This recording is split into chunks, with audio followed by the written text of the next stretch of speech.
Entró en la librería con expresión seria, uno de esos clientes que parecen tener una misión clara. Se dirigió directamente a mí y me preguntó si teníamos globos terráqueos. Le enseñé la sección con varios modelos, algunos pequeños, otros más grandes, todos con el planeta girando sobre su eje. Cogió uno, lo giró un poco y de repente frunció el ceño, como si hubiera descubierto un defecto de fabricación. ¿Tienen uno solo para Estados Unidos?, preguntó con total naturalidad. Por un segundo, pensé que bromeaba, pero en realidad esperaba una respuesta. Le expliqué que un globo terráqueo representa todo el planeta, todos los continentes y países. Visiblemente decepcionado, casi indignado, soltó: «Eso no es nada patriótico. No necesito ver esos otros países inútiles. Solo quiero ver a Estados Unidos en plena forma».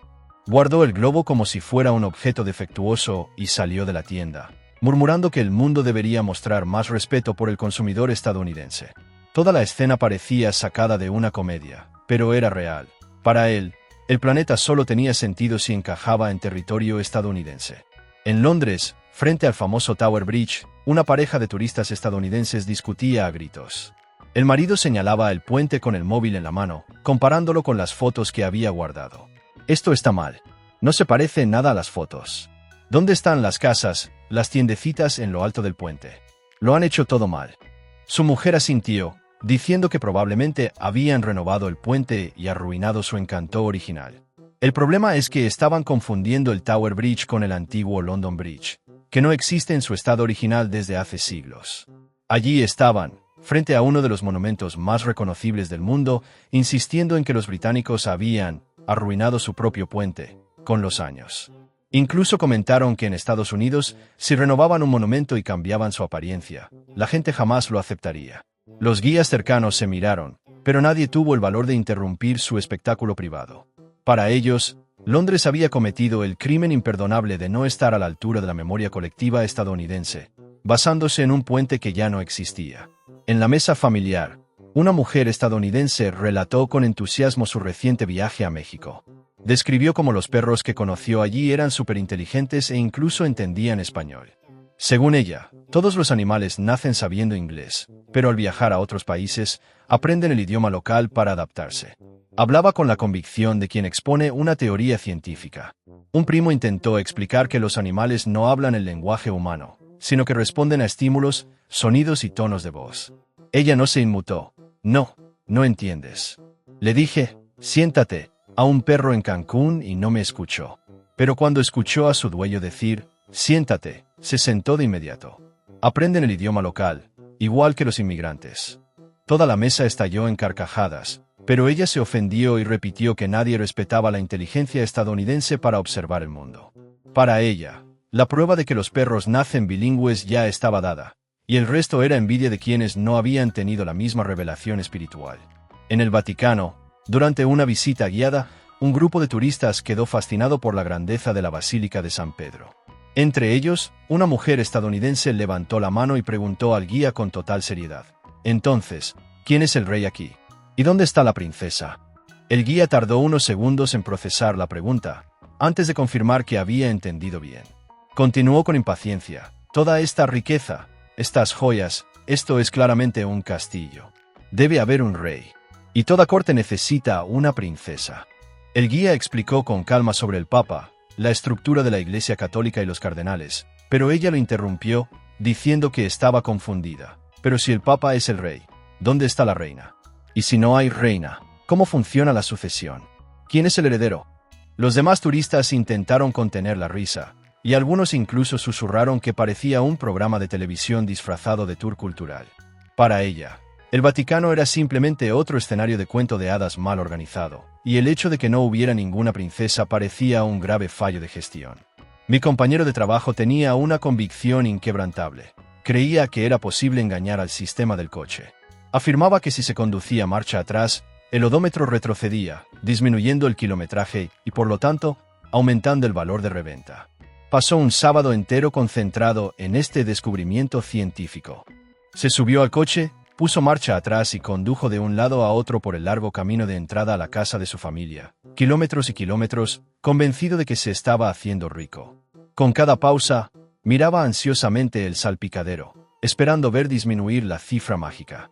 Al final del día, salió del coche, sudoroso y exhausto, y fue a comprobar el resultado. Para su decepción, el kilometraje no solo no había disminuido, sino que había aumentado. Su ira se dirigía al fabricante. Estas compañías automovilísticas son demasiado listas. Ya se les ocurrió. Introdujeron un chip espía para evitar el truco. Se negaba a aceptar que su teoría fuera errónea. Él atribuyó todo esto a una conspiración de fabricantes que no querían dejar que el consumidor se aprovechara. Un incidente similar ocurrió con una mujer que llamó al centro de soporte técnico donde trabajaba. Se quejaba furiosa de que su nuevo ratón inalámbrico no funcionaba. Le pregunté si había quitado la pequeña pestaña de plástico que protege la batería, y me respondió: «Claro que no. ¿Crees que soy idiota?» Lo enchufé y lo dejé cargando toda la noche. Guardé silencio unos segundos, preguntándome qué habría enchufado exactamente. Entonces me explicó. Había conectado el receptor USB a un adaptador de celular y lo había dejado enchufado, como si fuera una batería recargable. Pacientemente, le expliqué que el ratón funcionaba con pilas desechables y que el receptor solo transmitía la señal, no la energía. No me creyó. «¿Qué quieres decir? Entonces, ¿para qué sirve ese cablecito?» «Obviamente es para cargar. Si no es así, están engañando al consumidor». Tras mucha insistencia, consiguió cambiar el ratón, alegando un defecto de fabricación. Nunca se le ocurrió que el error era su propia lógica. En otra ocasión, mi compañero de piso decidió optimizar la tecnología.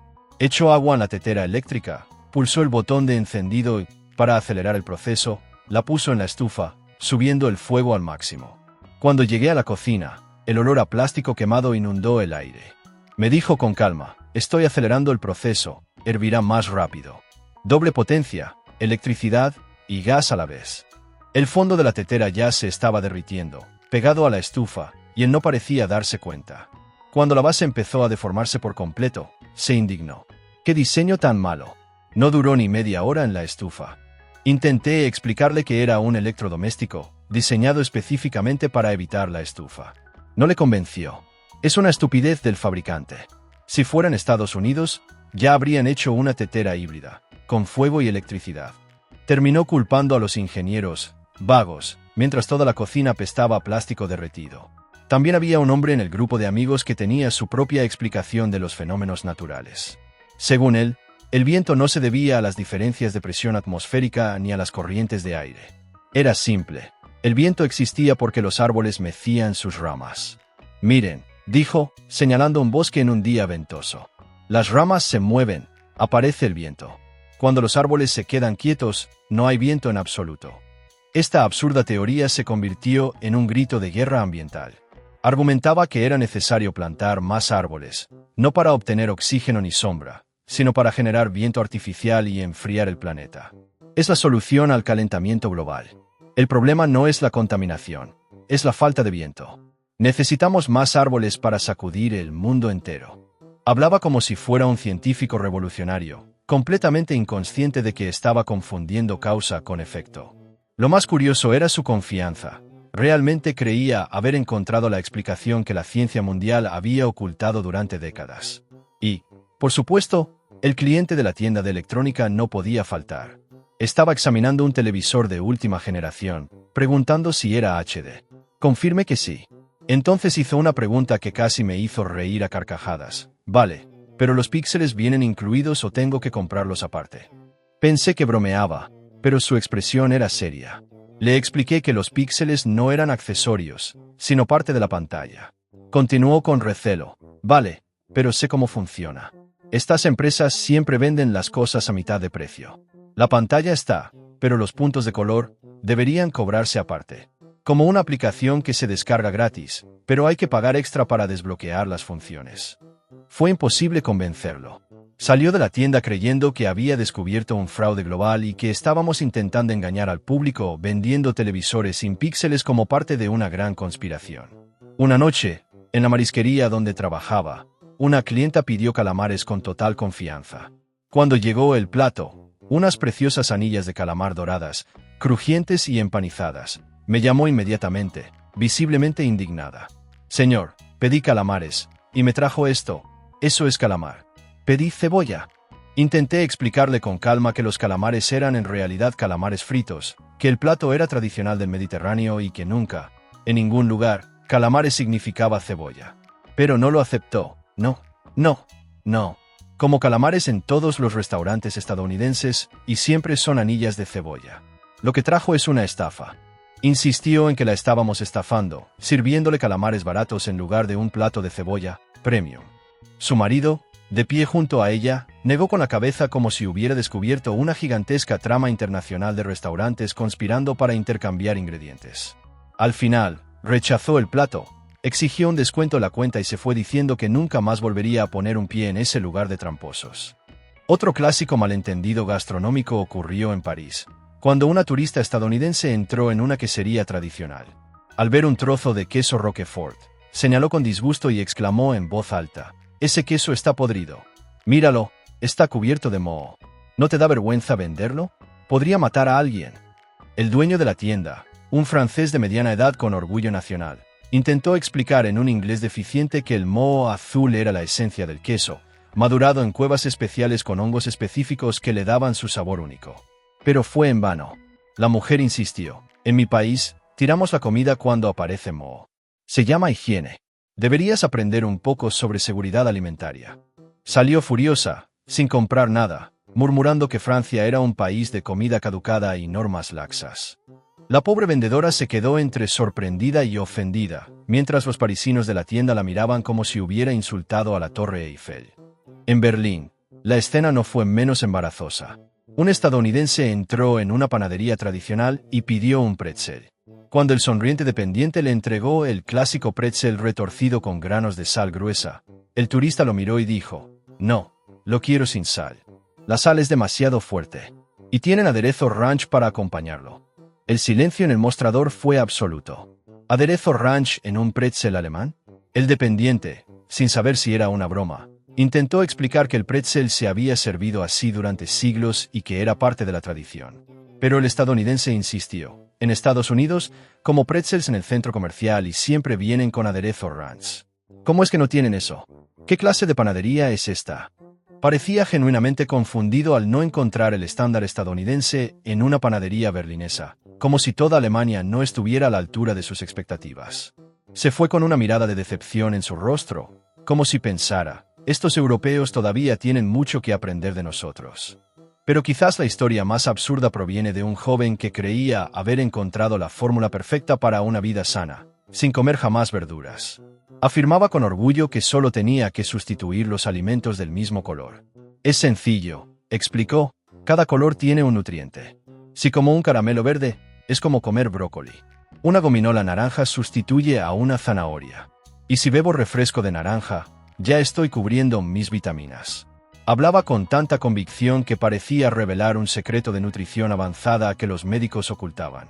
Incluso se burló de quienes preparaban ensaladas, diciendo que era una pérdida de tiempo masticar verduras cuando podía beberse una lata de refresco de naranja y resolver el mismo problema en segundos. Lo más curioso era que realmente creía que llevaba una vida sana, y si alguien intentaba discutir sobre fibra, minerales y nutrientes reales, respondía: «Es todo marketing de la industria de la salud. Sigo la lógica de los colores. Mi cuerpo sabe reconocerlos». El resultado: estaba cansado, con granos, dolor de estómago y sin entender por qué, a pesar de estar sano, su salud solo empeoraba. En la clase de historia antigua, un estudiante estadounidense levantó la mano con una confianza envidiable. El profesor acababa de explicar la complejidad de las pirámides egipcias, su construcción miles de años atrás, mucho antes de que Roma existiera. Pero el joven, con un tono como si desenmascarara un engaño, dijo: «Lo siento, pero eso no tiene sentido. Todo el mundo sabe que los romanos construyeron las pirámides. Eran los mejores ingenieros, no estos egipcios. Debieron de hacerlas como silos gigantes para almacenar grano». Toda la clase rió, pero él permaneció serio, argumentando que los romanos eran prácticos y no perderían el tiempo construyendo tumbas tan grandes solo para muertos. El profesor intentó explicar la cronología básica. Roma surgió milenios después de las pirámides, pero el estudiante respondió que se trataba de una teoría conspirativa académica. Para él, la prueba residía en el simple hecho de que los romanos eran buenos con el hormigón, así que debieron de haber fabricado todas las piedras del mundo. El profesor tardó casi media hora en cerrar el tema y el chico salió de la clase diciendo que iba a investigar la verdad en Internet.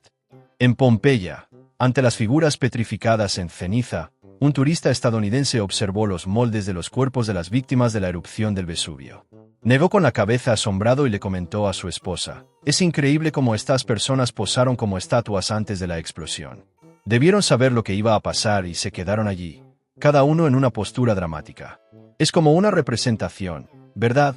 Su esposa asintió, diciendo: «Realmente sabían cómo crear un espectáculo». El guía turístico, visiblemente exhausto, intentó explicar que no eran esculturas, sino los restos reales de personas fallecidas en un desastre repentino. El estadounidense frunció el ceño y dijo: «¿Me estás diciendo que murieron de verdad?». «No, no. Eso es arte antiguo, no cadáveres. Si fueran personas, ya se habrían convertido en polvo». El guía dejó de discutir, mientras la pareja se tomaba selfies junto a las figuras humanas, sonriendo como si estuvieran frente a personajes de Disney. Mi prima de 20 años estaba comentando un proyecto escolar y me dijo, con total naturalidad, que La Gran Depresión era esa película con Leonardo DiCaprio. No, creo que es la anterior a Titanic, porque siempre está involucrado en tragedias históricas.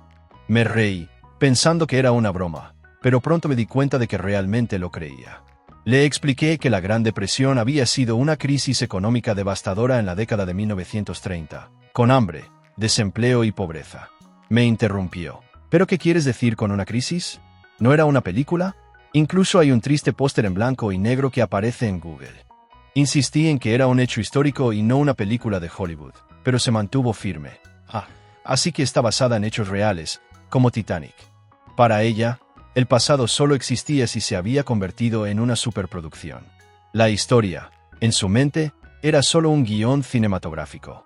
En Egipto, frente a la gran esfinge de Giza, un turista estadounidense no pudo ocultar su decepción. Contempló la antigua estatua con frustración y murmuró: ¿es solo la cabeza? ¿Y el resto? ¿Dónde está el cuerpo entero del león? En todas las películas parece mucho más grande. El guía explicó que la esfinge tenía cuerpo de león y cabeza humana, pero que esa parte de la estructura estaba desgastada por el tiempo. El hombre agitó la mano con incredulidad. «No, eso está mal. Parece inacabada, como si el constructor se rindiera a mitad de camino. Es publicidad engañosa». Su esposa, igualmente decepcionada, añadió: «En las películas, parecía enorme, imponente. En la vida real, parece solo una pieza, como si vendieran una versión a escala reducida». Se marcharon con cara de estafados, diciendo que en Las Vegas se fabricaban réplicas mucho mejores. Pero nada supera al primo que creció creyendo que el mundo era incoloro hasta la década de 1950. Estaba viendo una película en blanco y negro con su abuela cuando le preguntó: «Abuela, ¿cómo era cuando vivía sin color? Debió ser muy extraño verlo todo gris». Su abuela, confundida, intentó comprender, hasta que él le explicó su teoría. «Es lógico. Las películas antiguas son todas en blanco y negro. Así que, en aquel entonces, el mundo era blanco y negro. Luego inventaron el color, y el mundo se volvió como el de hoy». Para él, el cambio había sido repentino, casi como activar el modo color en la televisión del planeta. Incluso preguntó: «Abuela, ¿recuerdas el día que apareció el color? Debió de ser mágico, como un arco iris permanente». Su abuela se echó a reír, pero mantuvo la cara seria, como si fuera simplemente su ignorancia. Para él, el mundo anterior a 1950 era tan monocromático como un periódico viejo. En urgencias, una mujer estadounidense entró en pánico porque, según ella, su sangre había cambiado de color. Le mostró el brazo a la enfermera, señalando las venas azules con un dedo tembloroso. «Mira esto, mi sangre se volvió azul. Creo que fue por la paleta que comí. Era azul neón. Debió de envenenarme». La enfermera intentó explicarle con calma que la sangre humana siempre es roja, que las venas se ven azules solo por la forma en que la luz atraviesa la piel. Pero la mujer no lo aceptó. «No, sé lo que vi. Nunca antes había tenido esas líneas azules en el brazo. Es químico». El médico, paciente como un santo, reforzó la explicación científica. Ella insistió en que estaba encubriendo la verdad, que la industria de las paletas debía de haberse asociado con hospitales para negar los efectos secundarios.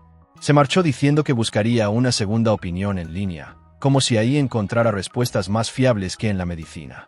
En otra clínica, una madre estadounidense llevó a su hijo a consulta desesperada. El niño tenía manchas blancas esparcidas por la piel.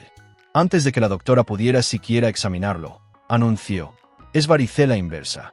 En lugar de puntitos rojos, tiene manchas blancas planas. Nunca había visto nada igual. La doctora lo examinó y le explicó que se trataba de vitíligo, una enfermedad conocida pero no contagiosa. La mujer frunció el ceño, irritada. No, doctor, no lo entiende. Varicela inversa. Ustedes los médicos inventan nombres complicados solo para parecer más inteligentes, pero yo soy madre y sé cómo reconocerla. Cuando le dijeron que la enfermedad no tenía nada que ver con un virus, resopló. Eso es lo que quieren hacernos creer. Apuesto a que no estudian estas enfermedades.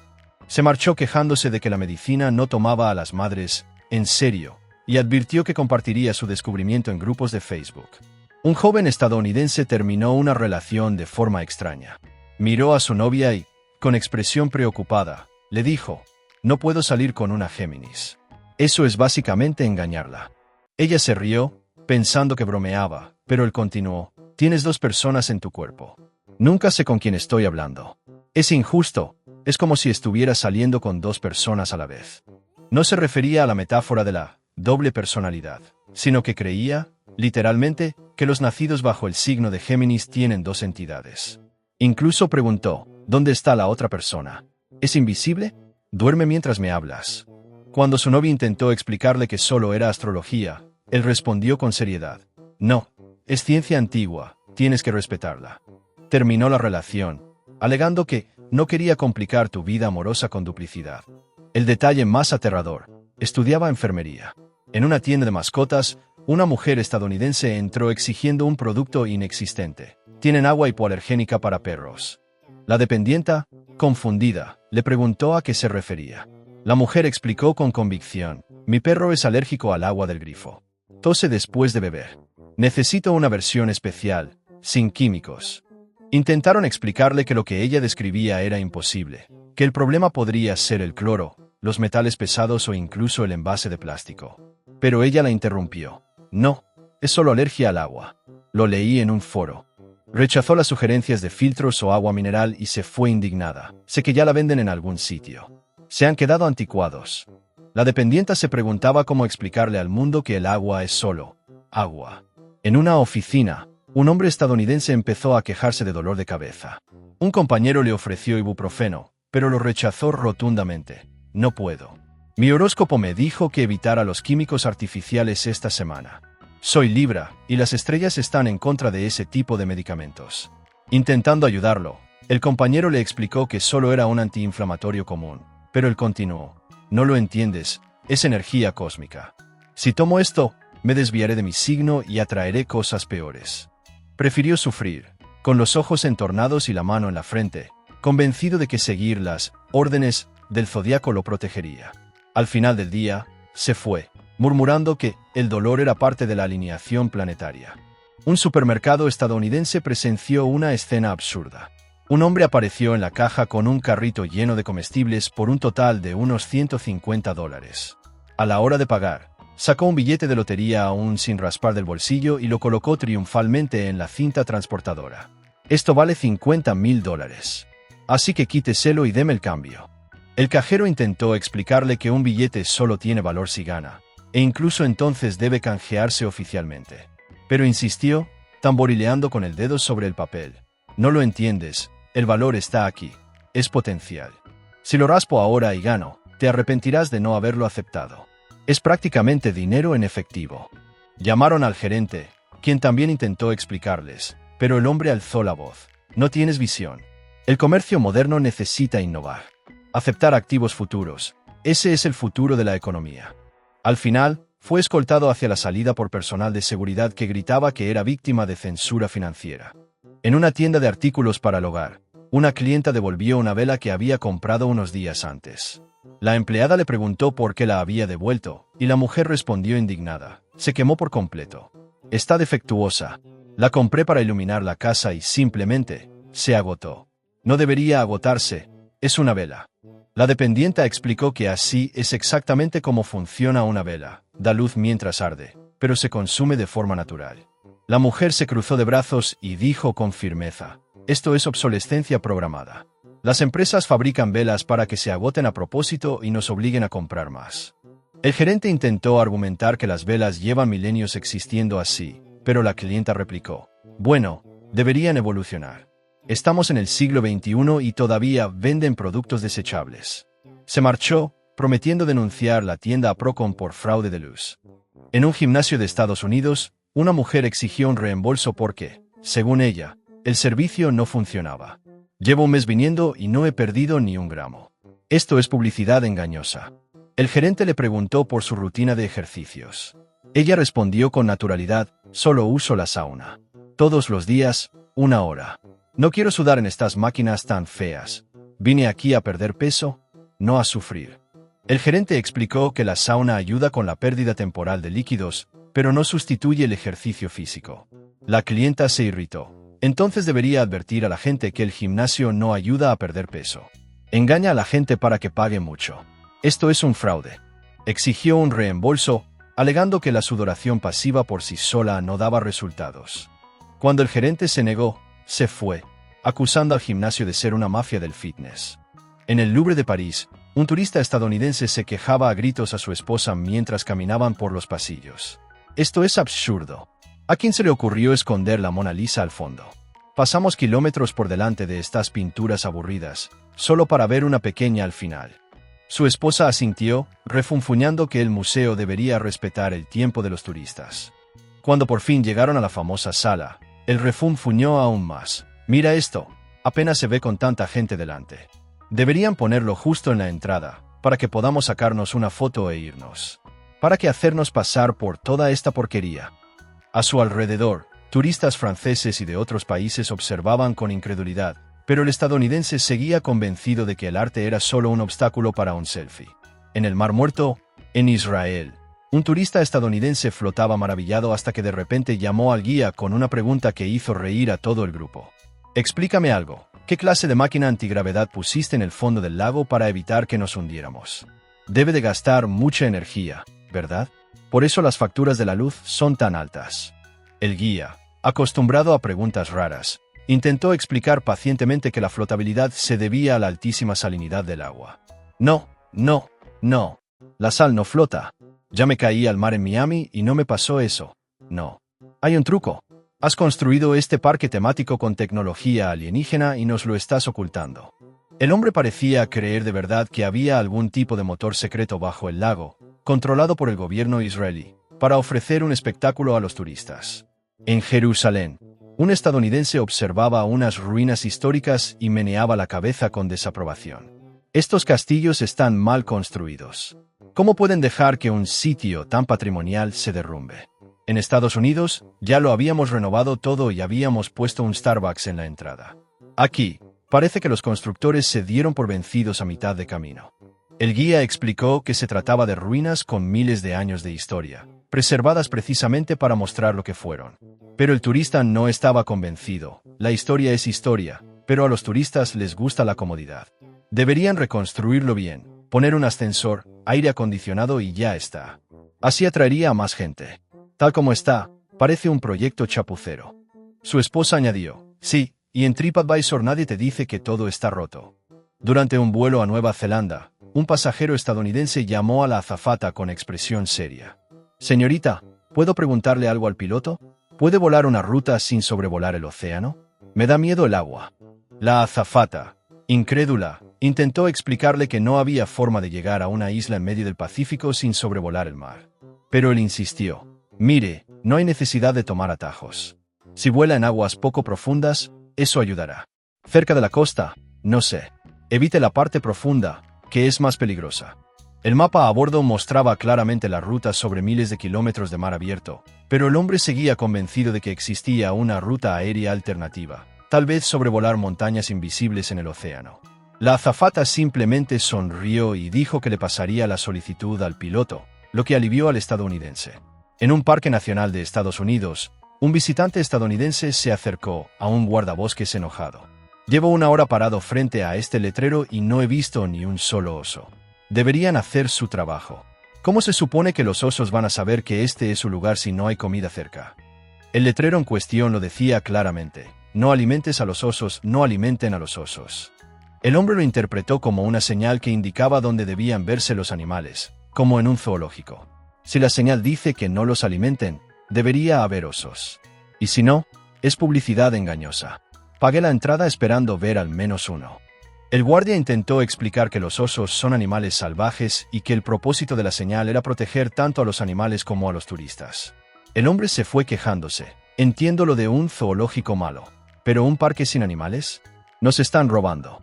En Irlanda, en los acantilados de Moher, un turista estadounidense contemplaba el horizonte completamente cubierto de niebla. Irritado, fue al centro de visitantes a quejarse. Oye, he venido hasta aquí para ver el paisaje. ¿Y hoy has encendido esa máquina de humo? Es absurdo. Quiero que me devuelvas el dinero.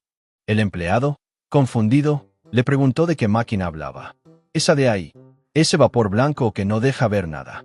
No me digas que es natural, porque no soy tonto. He estado en un parque temático en Florida y hacen lo mismo. Es humo artificial. El empleado respiró hondo y le explicó que era niebla natural, común en la región, resultante de la humedad del océano. El turista, incrédulo, insistió. Entonces apágala durante al menos media hora para que pueda sacar buenas fotos. Se marchó indignado, convencido de que los irlandeses estaban saboteando su viaje. En un tribunal local de Estados Unidos, un hombre presentó una demanda inusual contra una cafetería local. Afirmó ser víctima de una conspiración corporativa masiva. ¿El motivo? El café que vendían era adictivo. No tengo otra opción. Me despierto y necesito una taza. En el trabajo, necesito otra. Cuando intento parar, me da dolor de cabeza. Esto es dependencia química y debería ser ilegal. Esta cafetería está esclavizando a la gente. El juez, acostumbrado a casos extraños, intentó explicarle que la cafeína es un estimulante, pero que se consume voluntariamente. El hombre se negó. Añaden algo extra. Lo sé. Es una trampa del gobierno para mantener a la gente despierta y productiva. Exijo una indemnización por daños y perjuicios, al menos $50,000 por el trauma emocional. El abogado de la cafetería apenas pudo contener la risa. El caso fue desestimado en 5 minutos, pero el hombre se marchó diciendo que apelaría porque el sistema judicial también estaba comprado por la industria del café. En una reunión comunitaria, un joven se levantó indignado para denunciar un peligro que, según él, amenazaba a todas las familias estadounidenses. Llevaba papeles llenos de notas y, con voz dramática, dijo: debemos exigir al gobierno que prohíba inmediatamente el uso del monóxido de dihidrógeno. Es un veneno silencioso. Causa quemaduras cutáneas muy graves. Es el principal componente de la lluvia ácida e incluso se encuentra en tumores cancerosos. Los presentes comenzaron a sentir aprensión, sin saber qué era. Continuó. Y lo que es peor, está en prácticamente todos los alimentos procesados, en el agua del grifo e incluso en las bebidas que les damos a los niños. Cuando alguien le preguntó qué era exactamente esta sustancia, respondió con firmeza: lo llaman agua, pero el nombre científico es monóxido de dihidrógeno. No se dejen engañar. Algunos rieron, otros se sobresaltaron, pero el joven se fue convencido de haber advertido a la comunidad sobre una conspiración global que oculta veneno en los grifos. Durante una clase de astronomía, un estudiante levantó la mano con expresión de seria duda. Profesor, si la Tierra gira tan rápido, ¿por qué no volamos? O sea, ya deberíamos estar todos girando en el espacio. El profesor sonrió y explicó pacientemente la gravedad, la aceleración centrípeta y el hecho de que la rotación no nos lanza porque la fuerza gravitacional mantiene todo adherido al planeta. El estudiante negó con la cabeza con escepticismo. No me convenció. Creo que es más probable que el gobierno esté poniendo alguna sustancia en el agua que nos mantiene los pies pegados al suelo. Por eso nadie flota. Es obvio que hay tecnología secreta involucrada. El resto de la clase estalló en carcajadas, pero el joven mantuvo la cara seria. Ríete ahora, pero espera descubrir que todo es manipulación. Incluso controlan la gravedad. El profesor dejó de discutir y continuó con la lección, mientras el joven murmuraba que buscaría fuentes alternativas en Internet. En un supermercado concurrido, un hombre se negó a usar la caja de autoservicio. La fila en la caja tradicional era enorme, pero se mantuvo firme, con los brazos cruzados. Un empleado se acercó y le sugirió: señor, si quiere, puede usar la caja de autoservicio. Es más rápido. Reaccionó, casi ofendido. ¿Cree que voy a someterme a eso? Cada vez que suena ese escáner, te roba un trocito del alma. Lo sentí una vez. Salí sintiéndome más débil, como si hubiera perdido energía vital. El empleado intentó explicar que solo era un escaneo de código de barras. Ningún código. Es tecnología satánica. Están convirtiendo a la gente en ganado electrónico. Primero es el pitido, luego el chip en la frente. No cuenten conmigo. Otros clientes lo observaban divertidos mientras despotricaba a gritos sobre la conspiración de la caja de autoservicio. Al final, esperó más de 40 minutos en la caja tradicional solo para demostrar su punto, y salió convencido de que había salvado su alma de la esclavitud tecnológica. Y después de escuchar todas estas historias, queda claro que algunos estadounidenses pueden viajar miles de kilómetros, cruzar océanos y recorrer ciudades antiguas, pero sus mentes nunca han salido de Estados Unidos. Es como si sus pasaportes llevaran no solo el sello de su país de origen, sino también la certeza de que el mundo entero debería funcionar como su patio trasero. Miran el Coliseo y lo ven inacabado, las pirámides y ven silos de grano, un queso francés y piensan que está echado a perder. Para muchos, viajar es como visitar un parque temático mal organizado. Se quejan de las colas, preguntan por el encargado y exigen que la naturaleza siga un horario turístico. Y luego les pregunto a ustedes quiénes están mirando. ¿Será que algunos viajan de verdad o solo turismo hacen en su propio planeta? Ahora cuéntenme en los comentarios, ¿cuál de estas historias les pareció más absurda? Y, por supuesto, no olviden suscribirse al canal, porque aquí el viaje puede ser sarcástico, pero al menos siempre es real.